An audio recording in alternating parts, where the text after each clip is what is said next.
नमस्कार, आर्यभट्ट टाइम्स में आपका स्वागत है। भारत द्वारा पाकिस्तान में घुसकर किए गए ऑपरेशन सिंदूर के बाद अब सरकार ने कूटनीतिक मोर्चों पर पाकिस्तान को घेरने की तैयारी तेज कर दी है। आतंक के खिलाफ जंग अब सिर्फ सीमा तक सीमित नहीं रहेगी, बल्कि भारत इसे अंतर्राष्ट्रीय मंचों तक ले जाने की रणनीति पर काम कर रहा है। इसी कड़ी में एक सर्वदलीय प्रतिनिधि मंडल को विदेश भेजने का फैसला लिया गया था, जो भारत की ओर से पाकिस्तान प्रायोजित आतंकवाद की सच्चाई को विश्व के सामने रखेगा। इस कदम को भारत की रणनीतिक कूटनीतिक का विस्तार माना जा रहा है, लेकिन इस पर अब सियासत भी गर्म होने लगी है। प्रतिनिधिमंडल में विभिन्न दलों के सांसद शामिल होंगे, जो विदेशी सरगर्मी पर भारत के खिलाफ चल रही आतंकी साजिशों को मेनकाब करेंगे। भारत का इरादा साफ है, पाकिस्तान को सिर्फ सैन्य नहीं बल्कि राजनीतिक और कूटनीतिक स्तर पर भी करारा जवाब देना है। ऑपरेशन सिंदूर के बाद दुनिया भर की निगाहें अब भारत पर टिकी हुई हैं। ऐसे में यह प्रतिनिधिमंडल भारत के मजबूत पक्ष को अंतर्राष्ट्रीय मंचों पर रखने का माध्यम बनेगा। लेकिन इस प्रतिनिधिमंडल की घोषणा के साथ ही विपक्ष के सुर बदलने लगे हैं।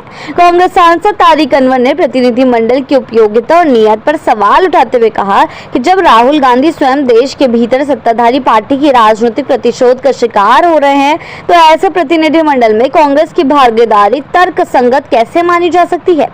सोशल मीडिया प्लेटफॉर्म एक्स पर तारिक अनवर ने लिखा, क्या यह तर्क संगत है कि कांग्रेस ऐसे अंतर्राष्ट्रीय प्रतिनिधिमंडल का हिस्सा बने जिसका उद्देश्य विदेशों में भारत की छवि को संवारना हो, जबकि स्वयं विपक्ष के नेता राहुल गांधी भाजपा द्वारा देश के अंदर निरंतर राजनीतिक प्रतिशोध के निशाने पर हैं। तारिक अनवर के इस बयान के बाद सवाल ये उठने लगे हैं कि क्या कांग्रेस इस प्रतिनिधिमंडल का हिस्सा बनेगी या इससे किनारा करेगी। इस राजनीतिक बयानबाजी के बीच एक बात तो तय है कि भारत सरकार आतंक के खिलाफ वैश्विक मोर्चा खोलने के मूड में है और अब आतंकवाद को सिर्फ भारत की लड़ाई नहीं बल्कि वैश्विक सुरक्षा के मुद्दों के रूप में स्थापित करने की पहल कर रही है।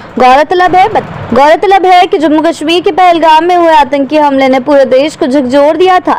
इस हमले के बाद राजनीति से परे हटकर सभी दलों ने एकजुटता दिखाई थी, लेकिन ऑपरेशन सिंदूर के बाद जब भारत ने सैन्य कार्रवाई के बाद कूटनीतिक का भी सहारा लिया, तो विपक्ष की ओर से सवाल उठने शुरू हो गए। भारत ने 6 से 7 मई की रात को आतंकवाद के खिलाफ जवाबी हमला करते हुए पाकिस्तान में आतंकी ठिकानों को ध्वस्त किया। इस सर्जिकल स्ट्राइक को ऑपरेशन सिंदूर नाम दिया गया, जो भारत की नई आक्रामक विदेश नीति की पहचान बनता जा रहा है। सरकार का मानना है कि अब समय आ गया है जब पाकिस्तान प्रायोजित आतंकवाद की पोल सिर्फ भारत के लोगों को ही नहीं बल्कि दुनिया को भी बताई जाए। यही वजह है कि सर्वदलीय प्रतिनिधिमंडल को विदेशों में भेजा जा रहा है, जिससे वैश्विक समुदाय को यह बताया जा सके कि आतंक सिर्फ भारत की समस्या नहीं बल्कि वैश्विक संकट है।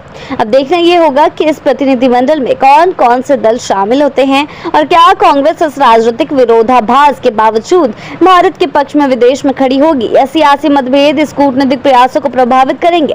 एक और देश आतंक के खिलाफ एकजुटता दिखाना चाहता है, वहीं दूसरी ओर विपक्षी बयानबाजी इस एकता पर सवाल खड़े कर रही है। आगे के अपडेट्स के लिए जुड़े रहें आर्यभट्ट टाइम्स के साथ ही चैनल को सब्सक्राइब करना ना भूलें और हमारी फेसबुक और वेबसाइट के साथ भी जरूर